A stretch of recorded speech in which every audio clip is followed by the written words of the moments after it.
ಕರ್ನಾಟಕ ರಾಜ್ಯದಲ್ಲಿ ಸಿದ್ದರಾಮಯ್ಯನವರ ಕಾಂಗ್ರೆಸ್ ಸರ್ಕಾರ ಅಧಿಕಾರದಲ್ಲಿದೆ.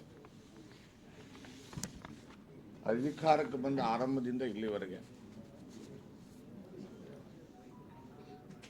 ರೈತರಿಗೆ ಈ ಹಿಂದಿನ ನಮ್ಮ ಸರ್ಕಾರ ಕೊಟ್ಟಿರ್ತಕ್ಕಂಥ ಎಲ್ಲ ಸವಲತ್ತುಗಳನ್ನು ಒಂದೊಂದಾಗಿ ವಾಪಸ್ ತಗೊಳ್ತಕ್ಕಂಥ ಕೆಲಸ ಮಾಡ್ತಾ ಬಂದಿದ್ದಾರೆ. ಕೃಷಿ ಸನ್ಮಾನ ನಿಧಿ ಇರ್ಬೋದು, ಬೋರ್ವೆಲ್ಗಳಿಗೆ ಪಂಪ್ ಸೆಟ್ ಹಾಕ್ಕೊಳ್ತಕ್ಕಂಥ ಕೆಲಸ ಆಗಿರ್ಬೋದು, ರೈತರ ಮಕ್ಕಳಿಗೆ ಶಿಷ್ಯವೇತನ ಕೊಡ್ತಕ್ಕಂಥ ಯೋಜನೆಗಳಿರ್ಬೋದು, ಹೀಗೆ ಹಲವಾರು ರೈತ ಪರವಾಗಿರ್ತಕ್ಕಂಥ ಯೋಜನೆಗಳನ್ನು ಏನು ನಮ್ಮ ಸರ್ಕಾರ BJP ಸರ್ಕಾರ ಜಾರಿಗೆ ತಂದಿತ್ತು ಅದನ್ನು ಎಲ್ಲವನ್ನ ಹಂತವಾಗಿ ವಾಪಸ್ ತಗೊಂಡಿದ್ದಾರೆ. ಇವತ್ತು ರೈತರಿಗೆ ಉಪಯೋಗ ಆಗ್ತಕ್ಕಂಥ ಒಂದೇ ಒಂದು ಯೋಜನೆ ಈ ಸರ್ಕಾರ ಮಾಡಿಲ್ಲ ಅಂತಕ್ಕಂಥದ್ದು. ಇಷ್ಟಾಗಿಯೂ ಕೂಡ ನಮ್ಮ ರೈತರು ಈ ಬಾರಿ ಒಳ್ಳೆ ಬೆಳೆ ಬರಬಹುದು ಅಂತ ನಿರೀಕ್ಷೆ ಮಾಡಿದ್ರು. ಯಾಕಂದರೆ ಕಳೆದ ಬಾರಿ ಬರಗಾಲ ಇತ್ತು. ಈ ವರ್ಷ ಮಳೆ ಚೆನ್ನಾಗಾಗಿದೆ, ಭಾಳ ಚೆನ್ನಾಗಿ ಬೆಳೆ ಬರ್ತದೆ ಅಂಥೇಳಿ ಮತ್ತು ಕಾಲಕ್ಕೆ ಸರಿಯಾಗಿ ಮಳೆ ಆಗಿತ್ತು. ವಿಶೇಷವಾಗಿ ಉತ್ತರ ಕರ್ನಾಟಕದಲ್ಲಿ ಅತ್ಯಂತ ಪ್ರಮುಖವಾದಂಥ ಬೆಳೆ ಅಂದರೆ ತೊಗರಿ ಬೆಳೆ. ಬೀದರ್ ಇರ್ಬೋದು, ಗುಲ್ಬರ್ಗ ಇರ್ಬೋದು, ರಾಯಚೂರು ಇರ್ಬೋದು, ಯಾದಗಿರಿ ಇರ್ಬೋದು, ಬಿಜಾಪುರ ಇರ್ಬೋದು, ಬಾಗಲಕೋಟೆ ಇರ್ಬೋದು, ಕೊಪ್ಪಳ ಇರ್ಬೋದು, ಗದಗ ಇರ್ಬೋದು, ಈ ಭಾಗದಲ್ಲಿ ತೊಗರಿ ಬೆಳೆ ಬಹಳ ಪ್ರಮುಖವಾಗಿ ನಾವು ಬೆಳೀತಕ್ಕಂಥ ಬೆಳೆ.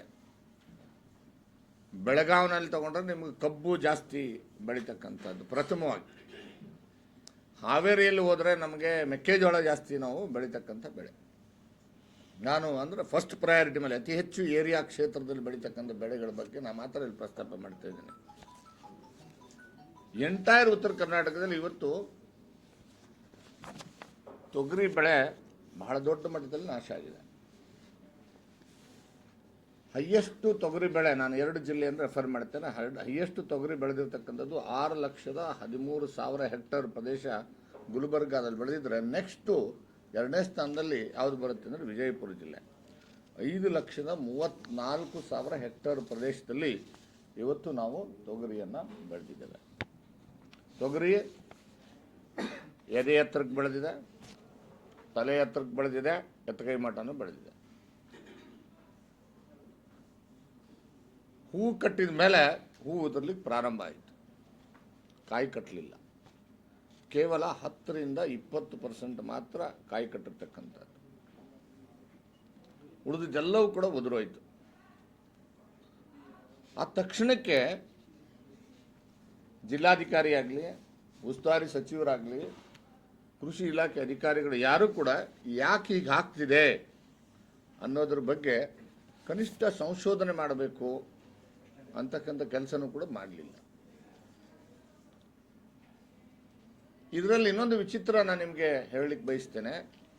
ಯಾವ ನಮ್ಮ ರೈತರು ಮೂಲತಃ ಮೊದಲಿಂದ ಹಳೆಯ ರೈತರು ಕೆಲವರು ಇದ್ದಾರೆ, ಅವರು ಕೃಷಿ ಕೇಂದ್ರಗಳಿಂದ ಬೀಜ ಖರೀದಿ ಮಾಡಲ್ಲ. ಅವರು ತಮ್ಮ ಬೀಜಗಳನ್ನು ತಾವೇ ಉತ್ಪಾದನೆ ಮಾಡ್ಕೊಳ್ತಾರೆ. ಇನ್ನೂ ಒಂದು 10% ಜನ ಆ ರೀತಿ ರೈತರು ಇದ್ದಾರೆ. ತಮ್ಮ ಬೀಜಗಳನ್ನು ತಾವೇ ಉತ್ಪಾದನೆ ಮಾಡಿ ಶೇಖರಣೆ ಮಾಡಿ ಬಿತ್ತಿದಂಥ ಭೂಮಿಯಲ್ಲಿ ಬೆಳೆದಿರ್ತಕ್ಕಂಥದ್ದು ಏನಿದೆ ಅದು ಬಹಳ ಚೆನ್ನಾಗಿ ಕಾಯಿ ಕಟ್ಟಿದೆ. ಅದು 7 ಕ್ವಿಂಟಲ್ 8 ಕ್ವಿಂಟಲ್ ಇವತ್ತು ನಿಮಗೆ ಇಳುವರಿ ಬರ್ತಾ ಇದೆ. ಆದರೆ ಯಾವ ಕೃಷಿ ಕೇಂದ್ರಗಳಿಂದ ಸರ್ಕಾರದ ಏಜೆನ್ಸಿಗಳಿಂದ, ಖಾಸಗಿ ಏಜೆನ್ಸಿಗಳಿಂದ, ಸರ್ಕಾರ ನೇಮಿಸಿದಂಥ ಖಾಸಗಿ ಏಜೆನ್ಸಿಗಳು ಮತ್ತು ಸರ್ಕಾರದ ಏಜೆನ್ಸಿಗಳಿಂದ ಬೀಜವನ್ನು ವಿತರಣೆ ಮಾಡಿದರೆ, ಆ ಬೀಜದಿಂದ ಬಿತ್ತನೆ ಮಾಡಿದರೆ ಅದು ಎದೆ ಎತ್ತರಕ್ಕೆ ಗಿಡಗಳು ಬೆಳೆದಿದೆ, ತಲೆ ಎತ್ತರಕ್ಕೆ ಬೆಳೆದಿದೆ, ಎತ್ತಕೈ ಮಠನೂ ಬೆಳೆದಿದ್ದಾವೆ. ಆದರೆ ಹೂವು ಆಗಿದ ತಕ್ಷಣ ಹೂವು ಉದುರಿ ಕಾಯಿ ಕಟ್ಟದೆ 100% ಇವತ್ತು ನಾಶ ಆಗಿರ್ತಕ್ಕಂಥದ್ದು. ಕಾಯಿ ಕಟ್ಟದೇನೆ 180% ಇವತ್ತು ನಾಶ ಆಗಿರ್ತಕ್ಕಂಥದ್ದು. ರೈತರು ಮೂಲ ಉತ್ಪಾದನೆ ಮಾಡಿದಂಥ ಬೀಜ ಚೆನ್ನಾಗಿ ಬೆಳೆದಿದೆ.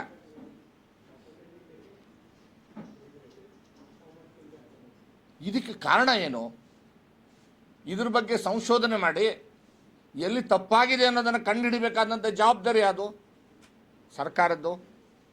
ಬೀಜ ಸಪ್ಲೈ ಮಾಡಿರ್ತಕ್ಕಂಥ ಕೃಷಿ ಇಲಾಖೆಯವ್ರದ್ದು ಮಾಡಲಿಲ್ಲ. ಗುಲ್ಬರ್ಗ ಜಿಲ್ಲೆಯಲ್ಲಿ ಅಲ್ಲಿನ ಸನ್ಮಾನ್ಯ ಜಿಲ್ಲಾಧಿಕಾರಿಗಳು 2 ತಿಂಗಳ ಹಿಂದೆನೇ ಆದೇಶ ಮಾಡ್ತಾರೆ, ಅಲ್ಲಿ ಸ್ಟಡಿ ಮಾಡ್ತಾರೆ. ವಿಮಾ ಕಂಪನಿಗಳಲ್ಲಿ 2 ಹಂತದ ಏನು ನಿಮಗೆ ವಿಮಾ ಸರ್ವೆ ಇದೆ, ಪ್ರೈಮರಿ ಸರ್ವೆ ಮಾಡ್ಸಕ್ಕೆ ಹೇಳ್ತಾರೆ. ಮಾಡಿಸಿದ ಮೇಲೆ ಯಾಕೆ ನಷ್ಟ ಆಗಿದೆ ಅನ್ನೋದನ್ನು ಮಾಡಿ ಈಗಾಗಲೇ 77 ಕೋಟಿ ರೂಪಾಯಿ ಅಲ್ಲಿ ರೈತರಿಗೆ ಪರಿಹಾರ ಬಿಡುಗಡೆ ಮಾಡಿಸಿದ್ದಾರೆ. ಅದು ನಮ್ಮ ಜಿಲ್ಲೆಯಲ್ಲಿ ಜಿಲ್ಲಾಡಳಿತ ಸಂಪೂರ್ಣ ಸತ್ತೋಗಿದೆ. ಇಲ್ಲಿರ್ತಕ್ಕಂಥ DC-ಗೆ ಕ್ಯಾರೆ ಅಂತ ಇಲ್ಲ, ಯಾವ ಹೊಲಗಳಿಗೆ ಭೇಟಿ ಕೊಡ್ಲಿಕ್ಕೆ ತಯಾರಾಗಿಲ್ಲ, ಕೃಷಿ ಇಲಾಖೆ ಅಧಿಕಾರಿಗಳು ಭೇಟಿ ಕೊಡ್ಲಿಕ್ಕೆ ತಯಾರಾಗಿಲ್ಲ, ಉಸ್ತುವಾರಿ ಸಚಿವರು ಇದಾರೋ ಇಲ್ವೋ ಗೊತ್ತಿಲ್ಲ. ಒಂದು ದಿನ ನಾನು ಒಂದು KDB ಸಭೆ ಮಾಡಿ ಇಲ್ಲಿ ತೊಗರಿ ಬೆಳೆ ನಷ್ಟ ಆಗಿದೆ, ಅದ್ರ ಬಗ್ಗೆ ಏನು ಮಾಡ್ತಾ ಇದ್ದೀರಿ ಅಂತೇಳಿ ಅಟ್ಲೀಸ್ಟು ಅಧಿಕಾರಿಗಳಿಗೆ ಸೂಚನೆ ಕೊಡ್ತಕ್ಕಂಥ ಕನಿಷ್ಠ ಕೆಲಸನೂ ಕೂಡ 2 ಸಚಿವರಿದ್ದರು ಮಾಡಿಲ್ಲ.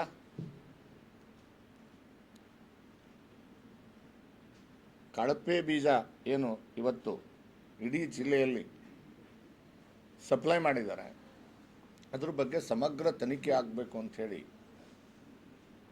ರೈತರು, ರೈತ ಮುಖಂಡರುಗಳು, ಅನೇಕ ಸಂಘಟನೆಗಳು, ಸ್ವತಃ ಲೋಕಾಯುಕ್ತರು ಸಭೆಯಲ್ಲಿ ಜಿಲ್ಲಾಧಿಕಾರಿಗಳಿಗೆ, ಅಧಿಕಾರಿಗಳಿಗೆ ಸೂಚನೆ ಕೊಡ್ತಾರೆ. ಏನಾಗಿದೆ ಅನ್ನೋದ್ರ ಬಗ್ಗೆ ಸಮಗ್ರ ಒಂದು ತನಿಖೆ ಮಾಡಿ ರೈತರಿಗೆ ಪರಿಹಾರ ಕೊಡ್ತಕ್ಕಂಥದ್ದಕ್ಕೆ ಶಿಫಾರಸು ಮಾಡಿ ಅಂತ ಸೂಚನೆ ಕೊಟ್ಟರೂ ಕೂಡ ಇವತ್ತಿನವರೆಗೆ ಜಿಲ್ಲಾಡಳಿತದ ಜಿಲ್ಲಾಧಿಕಾರಿ ಆಗಲಿ, ಜಂಟಿ ಕೃಷಿ ಅಧಿಕಾರಿ ಆಗಲಿ ಕ್ರಮ ತಗೊಳ್ಳೋಕ್ಕೆ ತಯಾರಾಗಿಲ್ಲ. 5,34,000 ಹೆಕ್ಟೇರ್ ಪ್ರದೇಶದಲ್ಲಿ 80% ಬೆಳೆ ನಷ್ಟ ಆಗಿದೆ. ಅಂದಾಜು ಆಡಳಿತ ಪಕ್ಷದ ಶಾಸಕರು ಹೇಳೋ ಥರ, ನನ್ನ ಹೇಳಿಕೆಯಲ್ಲ ಅವ್ರ ಹೇಳಿಕೆನೇ ಇದೆ, ಏನಂದರೆ 4,000 ರಿಂದ 5,000 ಕೋಟಿ ನಷ್ಟ ಆಗಿದೆ. ಅವರೇ KDB ಮೀಟಿಂಗಲ್ಲಿ ಹೇಳಿದ್ದಾರೆ, ಯಶವಂತರೇಗೌಡರು. 5,000 ಕೋಟಿ ರೈತರ ಬೆಳೆ ನಷ್ಟ ಆಗಿರ್ತಕ್ಕಂಥದ್ದು. ಅದು ಇನ್ನೂವರೆಗೂ ಕೂಡ ಅದ್ರ ಬಗ್ಗೆ ಸಮಗ್ರ ತನಿಖೆ ಮಾಡಲಿಕ್ಕೆ, ಸರ್ವೆ ಮಾಡಲಿಕ್ಕೆ ಆಡಳಿತ ಇವತ್ತು ಆದೇಶ ಮಾಡಲಿಕ್ಕೆ ತಯಾರಾಗಿಲ್ಲ.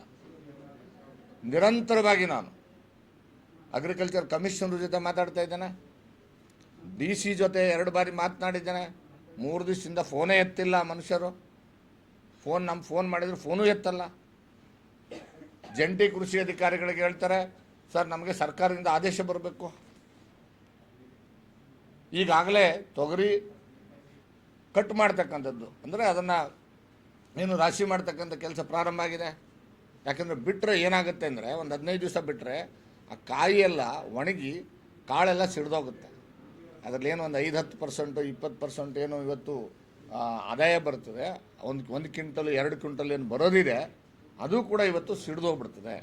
ಅದಕ್ಕೆ ನಮ್ಮ ರೈತ ಅಟ್ಲೀಸ್ಟು ಆ ಬೀಜ ಏನಾದರೂ ಬರ್ಬೋದಾ, ಹಾಕಿರ್ತಕ್ಕಂಥ ಬೀಜದ್ದು ಏನಾದರೂ ಬರುತ್ತಾ ಅಂಥೇಳಿ ಅದನ್ನು ಕಟ್ ಮಾಡೋದಕ್ಕೆ ಪ್ರಾರಂಭ ಮಾಡ್ತಾಯಿದೆ. ಅಷ್ಟರೊಳಗೆ ಇವರು ಸರ್ವೆ ಮಾಡಬೇಕಾದ ಕೆಲಸ ಅಧಿಕಾರಿಗಳದ್ದು, ಸರ್ಕಾರದ್ದು. ಆದರೆ ಇವ್ರು ಮಾಡ್ಲಿಕ್ಕೆ ತೆಗಿಲ್ಲ. ಏನಾದರೂ ಮಾಡಿ ಒಂದು 15 ದಿವಸ ಮುಂದಕ್ಕೆ ಹಾಕ್ಬಿಡೋಣ, ಸುಳ್ಳು ಹೇಳ್ಕೊಂಡು ಹೋಗೋಣ. ಕಳ್ಳರನ್ನ, ಭ್ರಷ್ಟರನ್ನ, ಈ ಏಜೆನ್ಸಿಯವರನ್ನು ಕಳಪೆ ಬೀಜವನ್ನು ಸಪ್ಲೈ ಮಾಡಿದರೆ ಅವ್ರನ್ನ ಏನಾದರೂ ಮಾಡಿ ರಕ್ಷಣೆ ಮಾಡೋಣ ಅನ್ನೋ ತೀರ್ಮಾನಕ್ಕೆ ಇವತ್ತು ಕೃಷಿ ಇಲಾಖೆ ಅಧಿಕಾರಿಗಳು ಮತ್ತು ಜಿಲ್ಲಾಧಿಕಾರಿಗಳು ಬಂದಿದ್ದಾರೆ ಅಂತಕ್ಕಂಥದ್ದು ನಾನು ಸ್ಪಷ್ಟವಾಗಿ ಹೇಳಲಿಕ್ಕೆ ಬಯಸ್ತೇನೆ. ಅದಕ್ಕೆ ಅವರು ಒಂದು ವರದಿ ಕೊಟ್ಟಿದ್ದಾರೆ, ತಮಗೆಲ್ಲ ನಾನು ಕೊಟ್ಟಿದ್ದೀನಿ. ಏನು ಹೇಳ್ತಾರೆ? ಕೃಷಿ ವಿಶ್ವವಿದ್ಯಾಲಯ ಧಾರವಾಡ, ವಿಜಯಪುರ ಜಿಲ್ಲೆ ತೊಗರಿ ಬೆಳೆ ವಿಮಾ ಸಮೀಕ್ಷೆಯ ವರದಿ ಅಂತ ಒಂದು ಕೊಡ್ತಾರೆ. ವಿಜ್ಞಾನಿಗಳ ತಂಡ, ಇದಕ್ಕೆ ತಂದೆನೂ ಇಲ್ಲ, ತಾಯಿನೂ ಇಲ್ಲ. ಈ ವರದಿಗೆ ಸರ್ಕಾರ ಆದೇಶ ಮಾಡಬೇಕು. ಏನಂತ?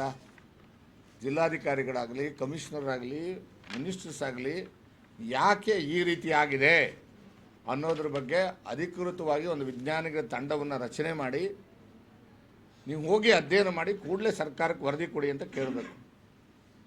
ಹೋಗಲಿ, ಜಿಲ್ಲಾಧಿಕಾರಿ ಆರ್ಡರ್ ಮಾಡಬೇಕು, ಮಾಡಿಲ್ಲ.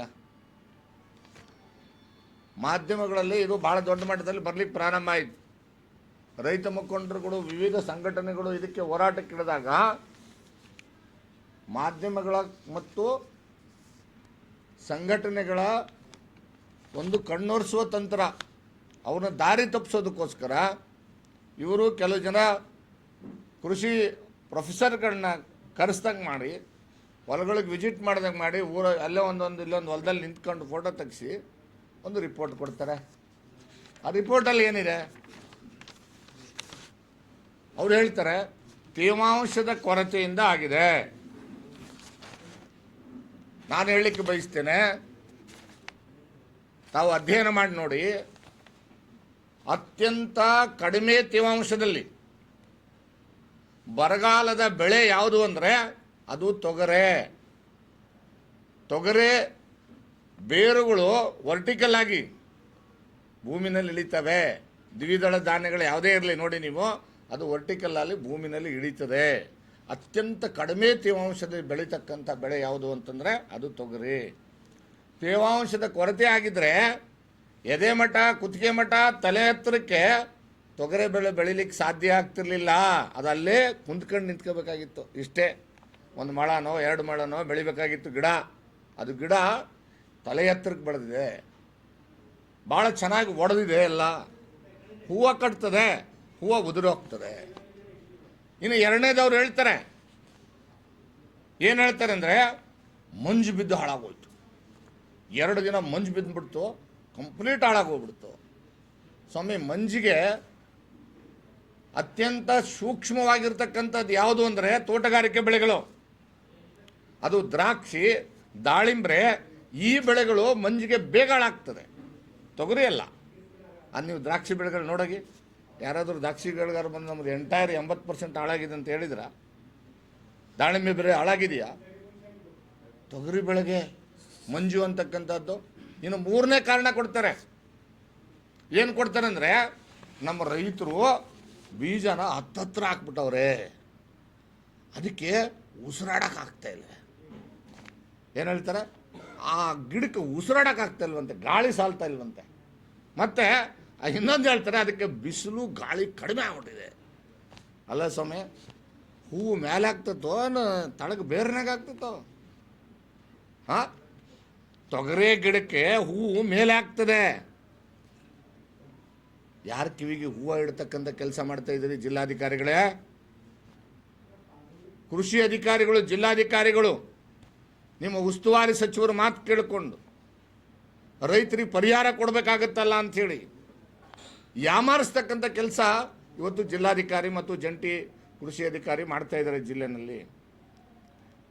ನಮ್ಮ ರೈತರು ನೂರಾರು ವರ್ಷಗಳಿಂದ, ಸಾವಿರಾರು ವರ್ಷಗಳಿಂದ ಕೃಷಿ ಮಾಡ್ಕೊಂಡು ಬಂದಿದ್ದಾರೆ. ಕಳೆದ 60-70 ವರ್ಷಗಳಿಂದ ನಿರಂತರವಾಗಿ ಅತಿ ಹೆಚ್ಚು ತೊಗರಿ ಬೆಳೆನ ಈ ಜಿಲ್ಲೆಯಲ್ಲಿ ಬೆಳೀತಾರೆ. ಆ ರೈತರಿಗೆ ಬೀಜ ಹೆಂಗೆ ಹಾಕೋದು ಅಂತ ಗೊತ್ತಿಲ್ವಾ? ಅದು ನಿಮ್ಮಿಂದ ಕಲಿಬೇಕಾ ರೈತ?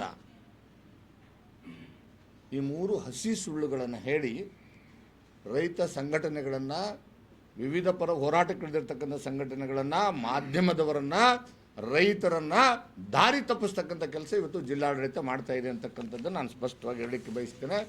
ಇದು ಅಧಿಕೃತ ಆದೇಶ ಆಗಿಲ್ಲ, ಯಾವುದೇ ಅಧಿಕೃತ ವರದಿ ಸರ್ಕಾರಕ್ಕಾಗಲಿ ಜಿಲ್ಲಾಧಿಕಾರಿಗಳ ಆದೇಶ ಮಾಡಿದಂಥ ವರದಿ ಅಲ್ಲ. ಇದರಲ್ಲಿ ಯಾರೋ 4 ಜನ ಇಲ್ಲಿ ವಿಜ್ಞಾನಿಗಳು ಹೆಸರು ಕೊಟ್ಟವರಷ್ಟೇ. ನಾನು ಕೇಳಿದೆ ಅವ್ರಿಗೆ, ಜಂಟಿ ಕೃಷಿ ಅಧಿಕಾರಿಗಳು ಕೇಳಿದೆ, ಎಲ್ಲಿದೆ ಮೇಡಮ್ ಇದಕ್ಕೆ ಕೃಷಿ ವಿಜ್ಞಾನಿಗಳು ಸೈನ್ ಮಾಡಿ ನಿಮ್ಮ ರಿಪೋರ್ಟ್ ಕೊಟ್ಟಿದ್ದೀರಾ, ಎಲ್ಲಿದೆ ಕಾಪಿ ಕೊಡಿ ಅಂದರೆ ಮಾತಿಲ್ಲ, ಮಾತೇ ಹೊರಡ್ತಾ ಇಲ್ಲ ಅವ್ರಿಗೆ. ಇದಕ್ಕೆ ಅಧಿಕೃತವಾಗಿ ಸರ್ವೆ ಮಾಡೋದಕ್ಕೆ ಸರ್ಕಾರನೂ ಕೂಡ ಮಾಡಿಲ್ಲ. ಆಯಿತು, ಇದು ಒಂದು ಕಡೆಗಿರಲಿ. ಇನ್ನೊಂದು ಕಡೆಗೆ, ಒಂದು ಕಡೆ ಅಜ್ಯೂಮ್ ಮಾಡ್ಕೊಳ್ಳೋಣ, ಆಯ್ತಪ್ಪ ಇವ್ರು ಕೊಟ್ಟಿರೋದು ಸರಿ ಅನ್ನೋದಾದರೆ ಏನಂತ ಕೊಟ್ಟಿದ್ದಾರೆ? 80% ಬೆಳೆ ನಾಶ ಆಗಿದೆ ಅಂತ ಕೊಟ್ಟಿದ್ದಾರೆ. 80% ಬೆಳೆ ನಷ್ಟ ಆಗಿದೆ ಅಂತ ಕೊಟ್ಟಿದ್ದಾರೆ.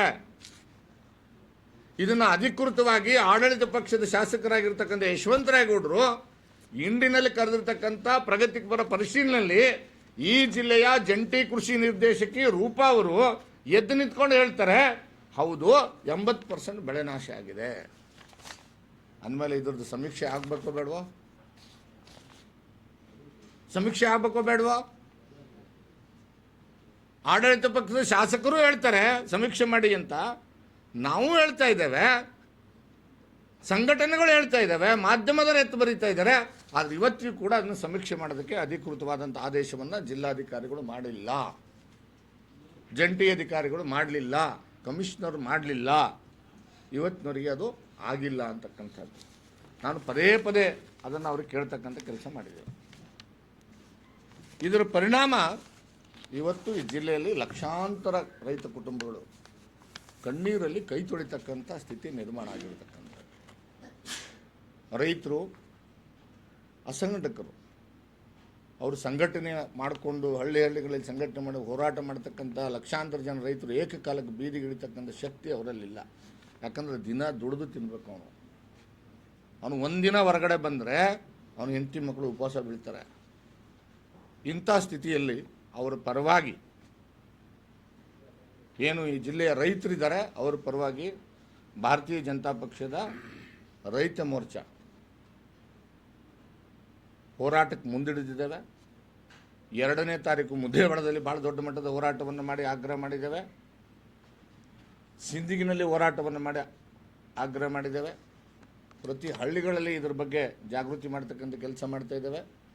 ನಾಳೆ 9ನೇ ತಾರೀಕು ತಾಳಿಕೋಟೆಯಲ್ಲಿ ಬಹಳ ದೊಡ್ಡ ಮಟ್ಟದ ಬೃಹತ್ ಹೋರಾಟ, ಉಗ್ರ ರೂಪದ ಹೋರಾಟ. ಯಾಕಂದ್ರೆ ನಾವು ಮೊನ್ನೆ 3ನೇ ತಾರೀಕು ಕೊಟ್ಟಾಗ ಅವ್ರಿಗೆ ಹೇಳಿದ್ದೇವೆ, 9ನೇ ತಾರೀಕು ಒಳಗೆ ಸರ್ವೆ ಮಾಡಿ ವರದಿ ಕೊಡಿ ಸರ್ಕಾರಕ್ಕೆ. ಬೆಳಗಾವಿ ಅಧಿವೇಶನ ಪ್ರಾರಂಭ ಆಗುತ್ತೆ 9ನೇ ತಾರೀಕು. ಬೆಳಗಾವಿ ಅಧಿವೇಶನದಲ್ಲಿ ಸರ್ಕಾರಕ್ಕೆ ನಾವು ಪರಿಹಾರ ಕೊಡಿ ಅಂತ ಕೇಳ್ತೇವೆ.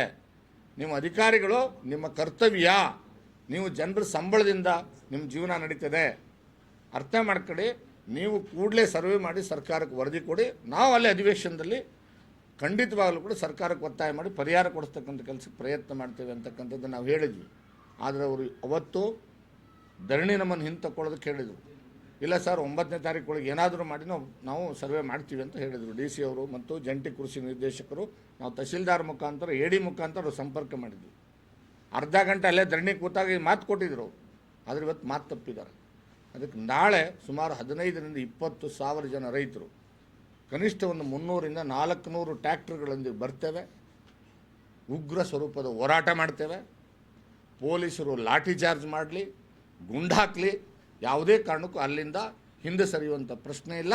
ಅತ್ಯಂತ ಉಗ್ರ ಸ್ವರೂಪದ ಹೋರಾಟವನ್ನು ನಾಳೆ ಜಿಲ್ಲಾಡಳಿತ ನೋಡಬೇಕಾಗ್ತದೆ ಅಂತಕ್ಕಂಥ ಎಚ್ಚರಿಕೆಯನ್ನು ಈ ಸಂದರ್ಭದಲ್ಲಿ ಕೊಡ್ತೇನೆ. ತಕ್ಷಣ ಅವರು ಆದೇಶ ಮಾಡಿದ್ದಾರೆ, ನಾವು ಹೋರಾಟವನ್ನು ಮುಂದುವರಿಸಲ್ಲ. ಸರ್ವೆ ಮಾಡೋದಕ್ಕೆ ಆದೇಶ ಮಾಡಲಿ, ಸರ್ವೆ ಮಾಡಲಿ, ಸರ್ಕಾರಕ್ಕೆ ಕೇಳೋದ್ರಿಂದ ರಿಪೋರ್ಟ್ ಕೊಡಲಿ, ಅದರ ಪ್ರತಿಯನ್ನು ಮಾಧ್ಯಮದವ್ರಿಗೆ ಕೊಡಲಿ, ರೈತರಿಗೆ ಕೊಡಲಿ. ನಾವು ಹೋರಾಟವನ್ನು ಮುಂದುವರಿಸಬೇಕು ಅನ್ನೋದಿಲ್ಲ. ಇದು ಒಂದು ಹೋರಾಟದ ಹಂತ. ಇನ್ನೊಂದು 2ನೇ ಹಂತಗಳಲ್ಲಿ ಹೋರಾಟವನ್ನು ನಾವು ಪ್ರಾರಂಭ ಮಾಡಿದ್ದೇವೆ. ಇನ್ನೊಂದು ಕಾಪಿಯನ್ನು ತಮಗೆಲ್ಲ ಕೊಟ್ಟಿದ್ದೇವೆ. ಲೋಕಾಯುಕ್ತರಿಗೆ DC ಮೇಲೆ, ಜಂಟಿ ಕೃಷಿ ನಿರ್ದೇಶಕರ ಮೇಲೆ ಮತ್ತು ಸಂಬಂಧಪಟ್ಟಂಥ ಇಲಾಖೆಗಳ ಮೇಲೆ, ಬೀಜ ಸಪ್ಲೈ ಮಾಡಿರ್ತಕ್ಕಂಥ ಏಜೆನ್ಸಿಗಳು ಸೇರಿದಂತೆ ಪ್ರತಿ ಊರಿನಿಂದ ಸುಮಾರು ಈ ಜಿಲ್ಲೆಯಲ್ಲಿ 650 ಹಳ್ಳಿಗಳು ಬರ್ತದೆ.